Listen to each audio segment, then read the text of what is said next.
Look how cute this kitty is who snuggles with me all the time. My little girl. I love having her. She's my little healer. My sweet little girl.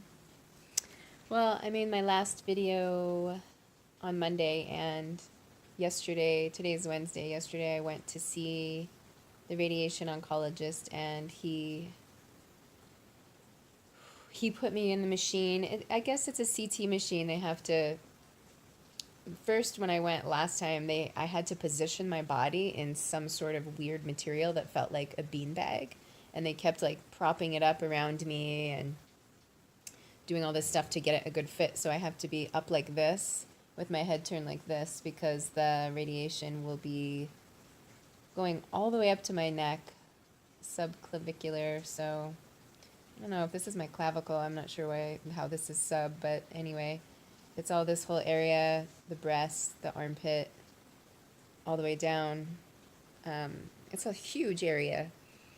But I was concerned that this breast would be too full of fluid because it looks like it's as full as the other breast. It's basically the same size. And when I had the fluid taken out, it was a lot less. But the most important thing, I can't get over my hair. It looks so long when I had a hat on, so it's all flat. It's really growing, which I'm, of course, very happy about. The main thing was to miss my heart, so he said, since that's the most important thing, he could change the angle, or the tangent, I think it's called, so that it misses the heart and miss the breast, my right breast, which is the unaffected breast. So, and then I asked him, I was like, well, what's the big deal if it grazes a tiny bit of skin? I mean, it's definitely not worth me going back down to Stanford, risking them taking more fluid out, having an infection, this whole business. It's so much work and energy and risk factor. And he said, exactly, it's not that big of a deal. But then when I mentioned it to the radiation therapist, she said, well, you definitely don't want to radiate any part of your body that doesn't need it, which of course I get.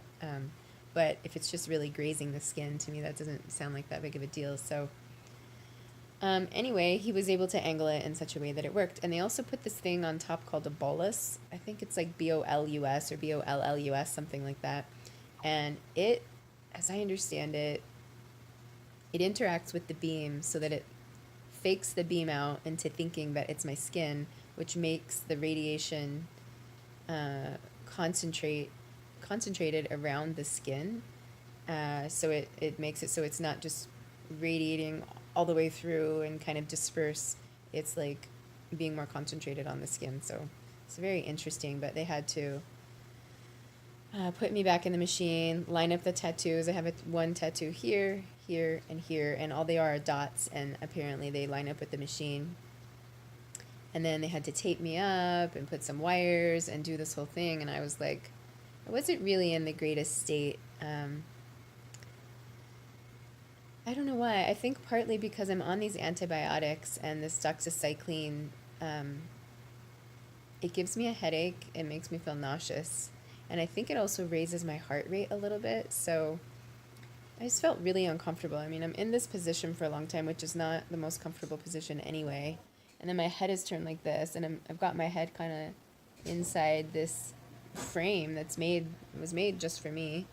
But still, and then I'm laying on this really, like this flat, hard plastic area so that I could go in and out of the CT machine. So I actually found it a lot more uncomfortable than I would have imagined. So I didn't know what to expect with that. So maybe if anyone else is watching this and you have to go through radiation, especially of the breast, just know that you might want to take something or be prepared in some way. Because I was there probably 2 hours yesterday, but the first time I was there 3 hours, and 2 of those hours were in that room, and yeah, I found it really uncomfortable. But there was a very sweet moment where I told her the woman's name was Jennifer, and I was like, Jennifer, am I almost out of here? And then, not to mention, I have to go in, take a deep breath, hold the breath while they're talking to me through a speaker that's hard to hear. And normally I have no problem taking a deep breath and holding my breath, but just the combination of all of these things made it more hard for me. And so I felt like I was kind of gasping for air. But anyway, she came over and she said, would it help if I put some music on for you? And I said, oh, that could help. And she said, what do you want to hear? And I said, I don't know, something classical or something like mellow. And she said, how about Enya? Which made me laugh because I hate Enya. And I laugh with my partner because he likes Enya. And I'm like, oh my God, Enya and Yanni are like the two that I make fun of because, yeah, I don't know, they're just like elevator music or something. Even though I did listen to Enya a long time ago and liked it. But so she said, okay, yeah, I'm gonna put Enya on. I think I have that station on, probably Pandora.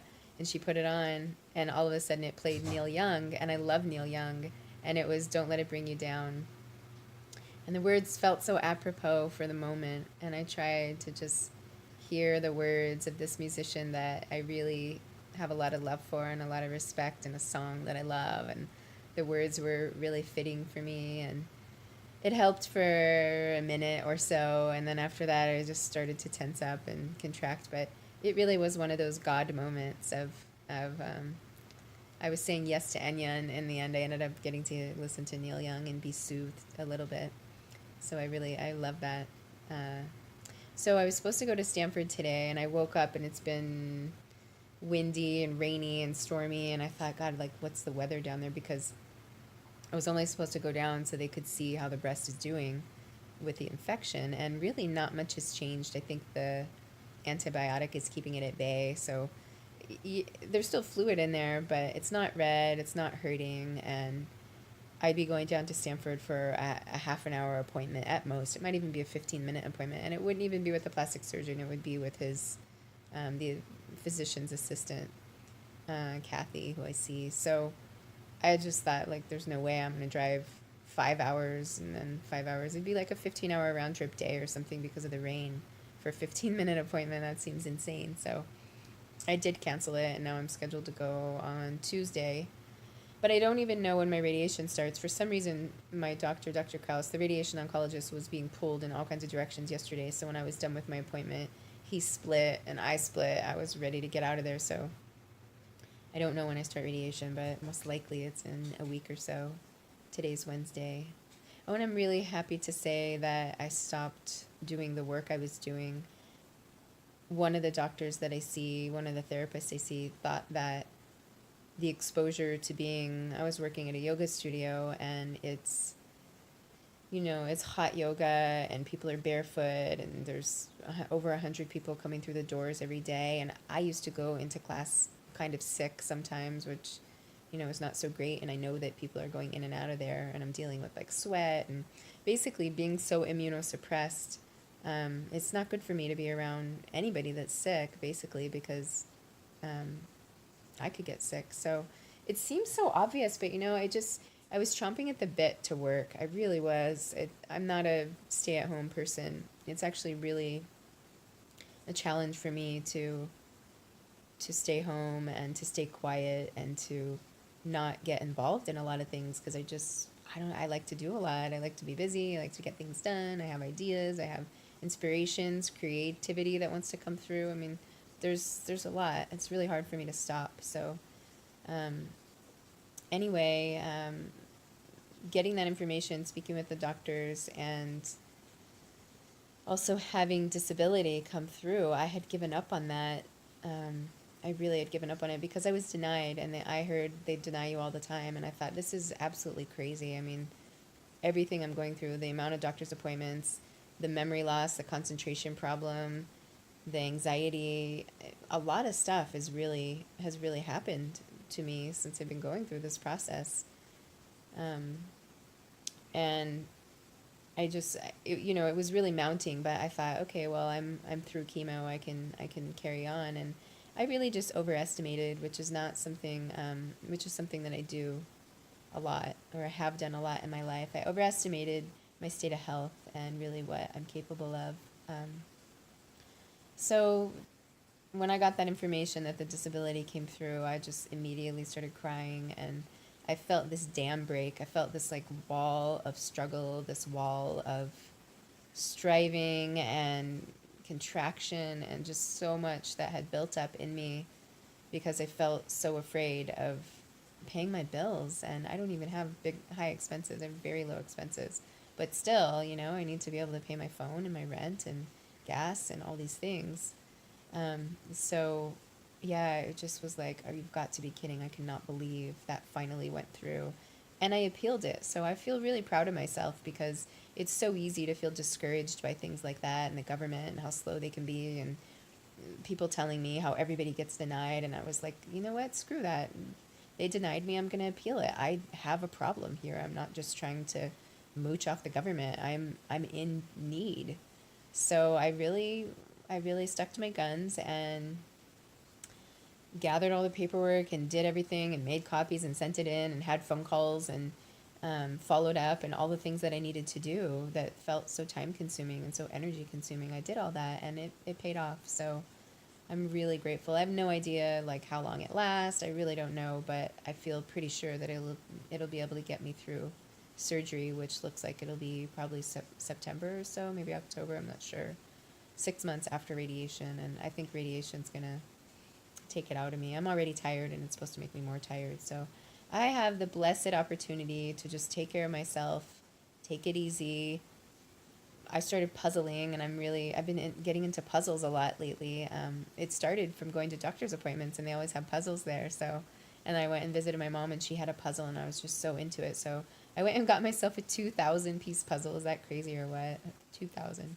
I wanted 1,000, but I ended up getting 2,000. So it's a really tranquil and meditative thing to be puzzling. I'm enjoying it a lot, so I'm really looking forward to.